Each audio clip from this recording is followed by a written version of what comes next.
Добрый вечер, дорогие зрители!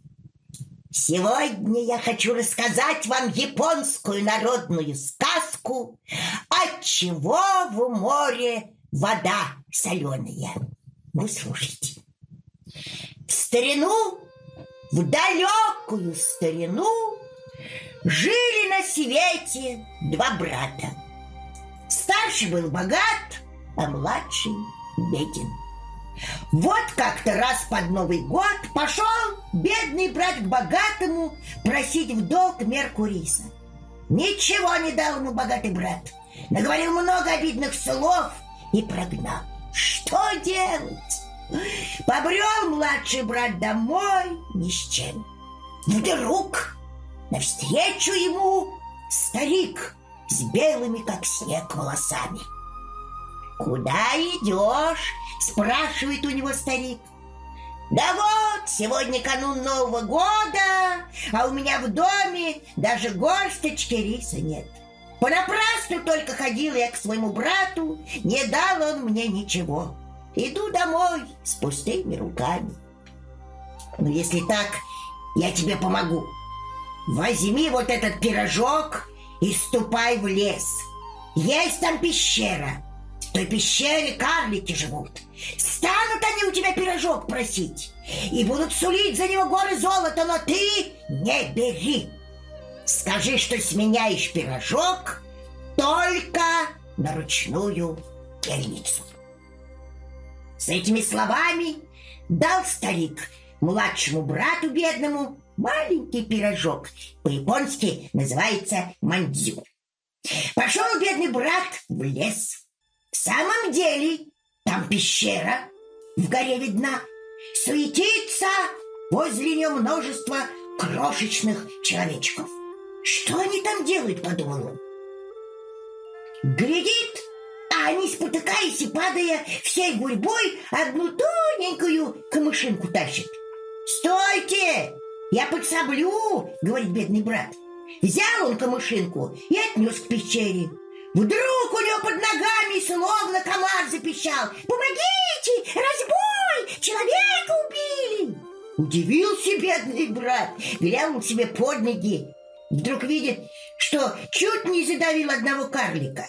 Попал карлик между подставками сандалии. Бьет, кричит, зовет на помощь. Нагнулся поскорее бедный брат и осторожно двумя пальцами вытащил карлика. А тот пищит: «Ну и силен же ты, великан, на что я тяжел, а ты меня как пушинку поднял».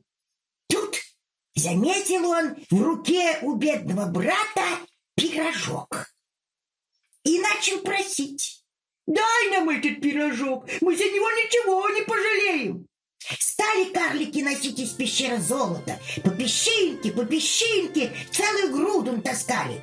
Но вспомнил бедный брат, что ему старик говорил, и стал отказываться.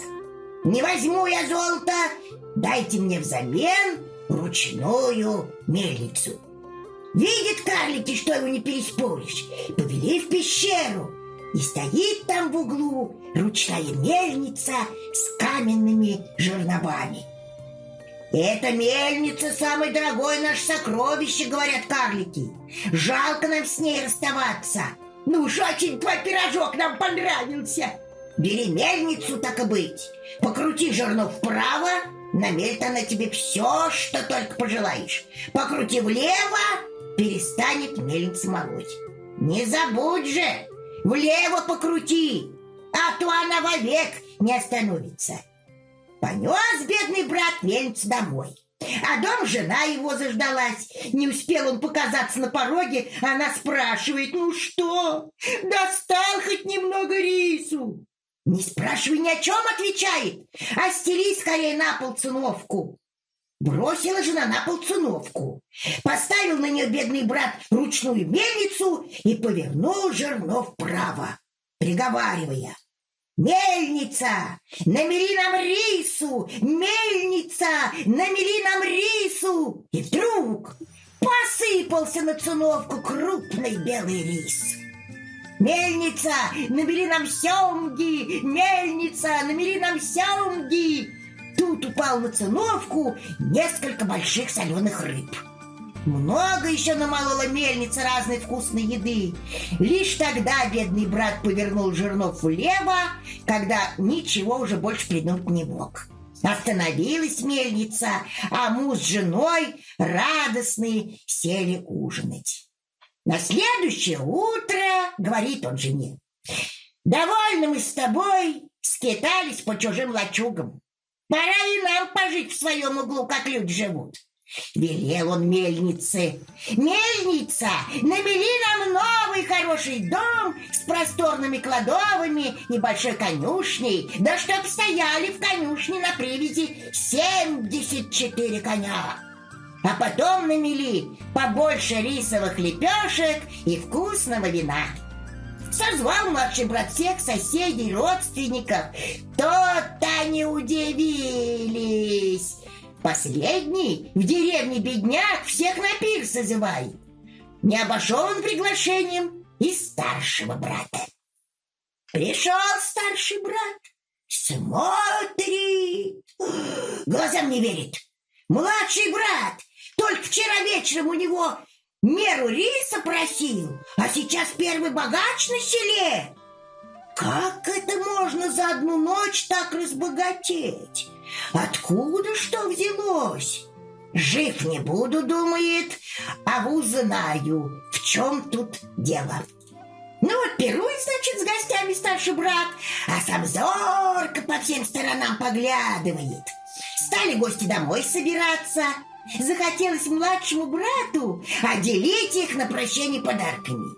Ну, пошел он потихоньку в другую комнату, где мельница стояла, и стал крутить ее вправо, приговаривая: «Мельница, мельница, намели мне сластей для всех моих гостей». А старший брат все в щелку-то и увидел. Теперь-то я узнал, откуда у этого голыша богатство взялось. Ну, значит, проводили хозяев гостей, улеглись спать. Стало в доме тихо. Тут старший брат прокрался в дом, сунул мельницу в мешок, заодно еще и сладости прихватил с собою, вышел на берег моря, а там, по счастью, лодка стоит на приколе. Бросил он в нее мешок и поплыл в открытое море. Уплыву на какой-нибудь далекий остров, пусть чудесная мельница мерит для меня одного, думает он. Тогда я стану богаче всех на свете. Вот только о себе думал. Ага. Долго плыла по морю лодка. Настало время обеда. Тут старший брат, значит, хватился, что в мешке у него сластей-то много, а лепешка всего одна.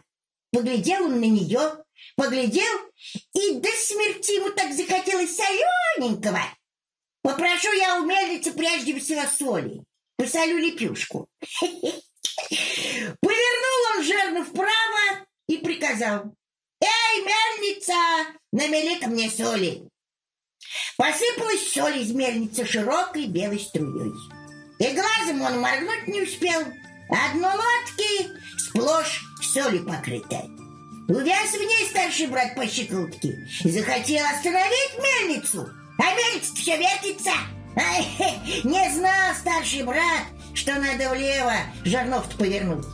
«Эй, мельница, остановись, довольно! Стой, проклятые, стой!» — кричит старший брат.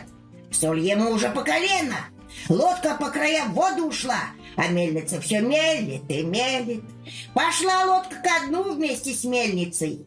Утонул с ней и старший брат.